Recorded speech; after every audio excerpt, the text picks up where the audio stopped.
A lot of people think machine learning starts when you import PyTorch, TensorFlow, or scikit-learn. But honestly, machine learning starts much earlier. It starts here. A folder of images, a CSV file, a few labels, some messy real-world examples that somebody decided were data. And this is the scary part. Your dataset can look perfectly fine and still completely betray you. No missing values, thousands of examples, nice column names, beautiful accuracy. And then your model fails the moment it sees the real world. Hi, welcome back to my channel, and if you're new here, my name is Anna, and on this channel I explore machine learning concepts in a simple and intuitive way. If this is something you're interested in, subscribe, like, and leave a comment.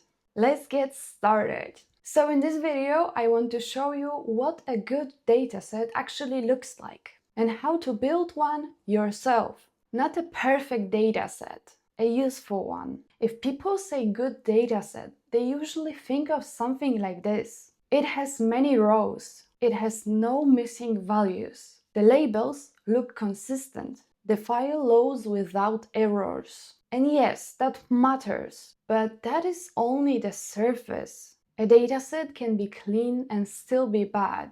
Imagine you are training a model to classify wolves and huskies. Your dataset has wolf images taken in snow and husky images taken inside houses. So your model may not learn wolf versus husky.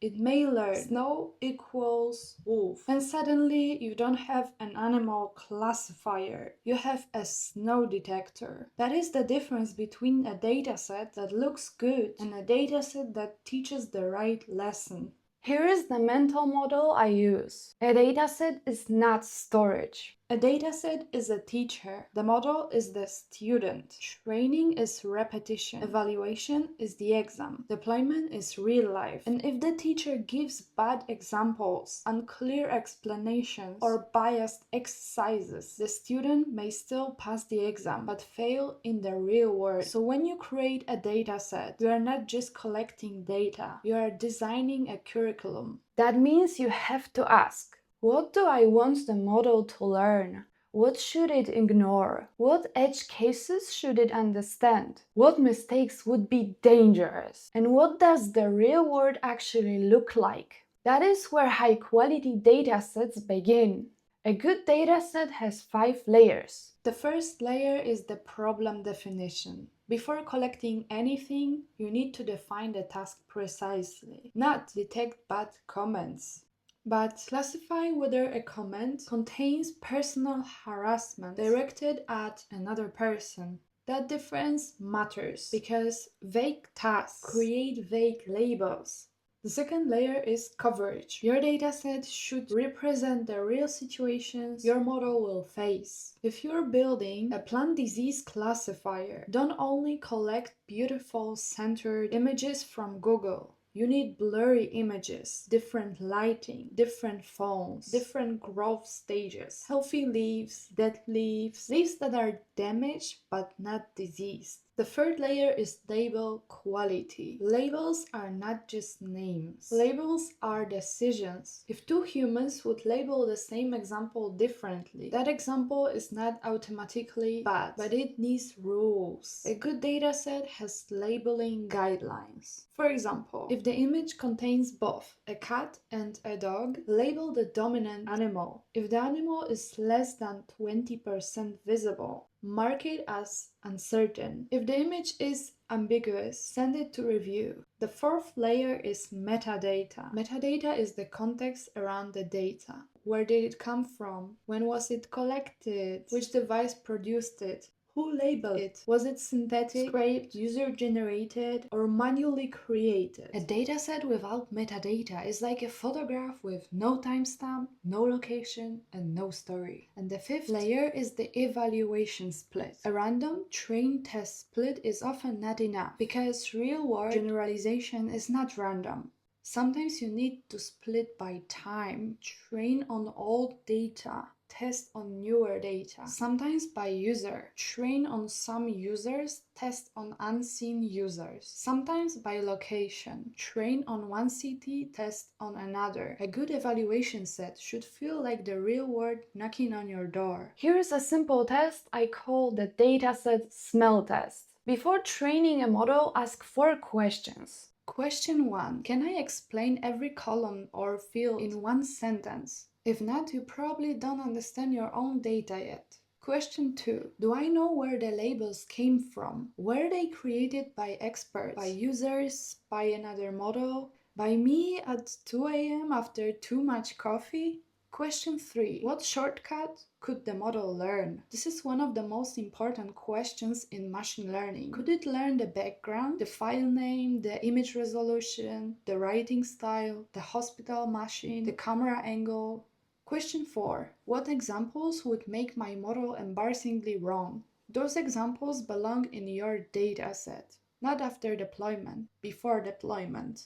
Now let's make this practical. When I open a dataset, I try not to think, how fast can I train a model? I try to think, what is this dataset trying to hide from me? So in this notebook, I created a small fake customer support dataset. The task is simple. Predict whether a product case is actually a defect. But I intentionally added realistic problems. The kind of problems that show up in real datasets all the time. We have customer messages, sources, devices, app versions, file names, annotators, labels, and even some columns that look useful but are actually dangerous. The first thing I like to do is separate columns by their role. Some columns are real input signal, some are metadata, some are identifiers, some are labels, and some columns should absolutely not be used for training. This is a really underrated step because a data frame doesn't tell you which columns are safe. It just gives you columns.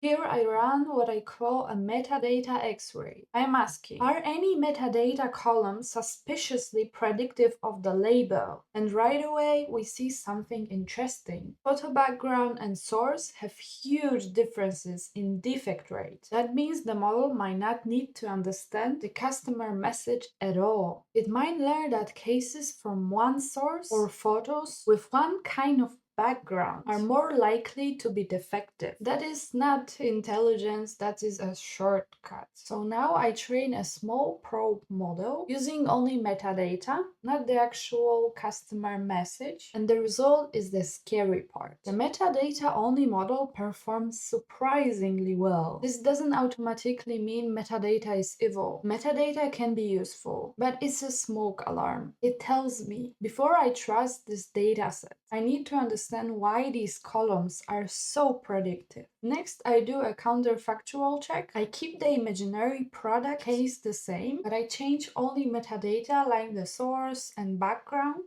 If the predicted probability changes a lot, that means the dataset has taught the model a non-causal story. In real life, the source of a support ticket shouldn't magically change whether the product is broken. Then I look at split strategy. A random split often gives us a very comfortable result because train and test come from the same soup. But deployment is usually not like that. Deployment might mean new products, future months, new users, new devices, or new sources. So here I compare different exams for the same model. And this is the question I want you to ask. Is my test set actually testing the future, or is it just testing more of the past? After that, I check duplicate and identity leakage. This is subtle. Sometimes the model is not learning the concept. It is memorizing repeated users, repeated product IDs, or repeated message templates. So if the same normalized message appears in both train and test, your metric may look better than your real model actually is. Then I look at annotation disagreement. I really like this part because we often think disagreement means the dataset is bad, but disagreement can be useful. It tells you where your labeling rules are unclear. Maybe the class definition is fuzzy, maybe one annotator is stricter than another,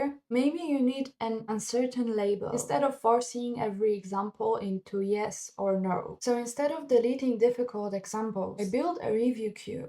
This is where the dataset actually improves, not by pretending ambiguity doesn't exist, but by collecting the examples that need better rules. Finally, I turned the audit into dataset tests, and I love thinking about these as tests against self-deception. Does the file name contain the label? Are there post-outcome columns in the training data? Is the majority class large enough? Is one source dominating the label? The file name test failed. And that is the point. A good dataset workflow shouldn't just produce a metric, it should produce questions, warnings, and actions. So by the end of this notebook, I don't just know whether the dataset loads. I know what shortcuts it contains, what leakage risks it has, which split is more realistic, where labels are uncertain, and what I should fix next. That is the difference between opening a dataset and actually auditing it. So how do you create your own high-quality dataset? Don't start by collecting 1 million examples. Start small. Create a seed dataset,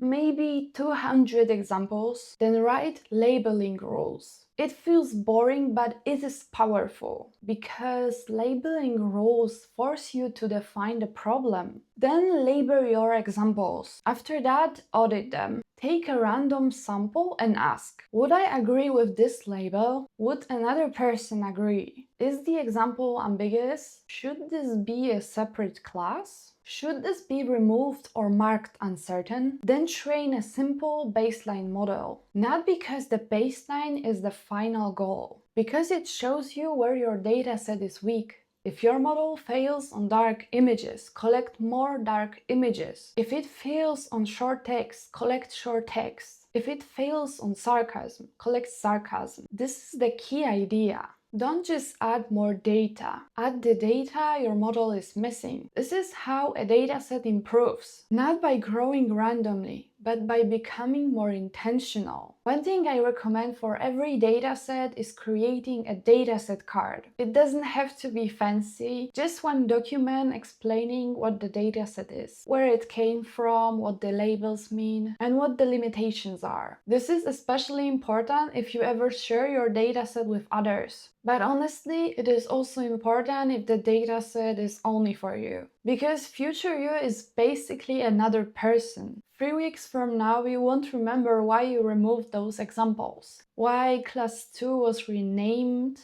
or why the test split was created manually. A dataset card protects you from your own memory. So the next time you start a machine learning project, don't rush into the model. Before architecture, before hyperparameters, before GPU training, ask, what is the dataset teaching? Because a better dataset can often beat a bigger model. A careful label can be worth more than a clever loss function. And a well-defined test set can save you. Good datasets are not just clean, they are intentional. They represent the real problem. They expose the hard cases. They document their assumptions. And they help the model learn the thing you actually care about. I also have videos on principal component analysis, linear regression, and RAG if you want to go deeper. If you found this helpful, feel free to like the video and leave a comment. It really helps more curious minds like yours discover the channel. And if you want more videos like this, consider subscribing so you don't miss future videos. As always, all the resources, including the code, will be in the description below. Thanks for watching and I will see you in the next one. Bye!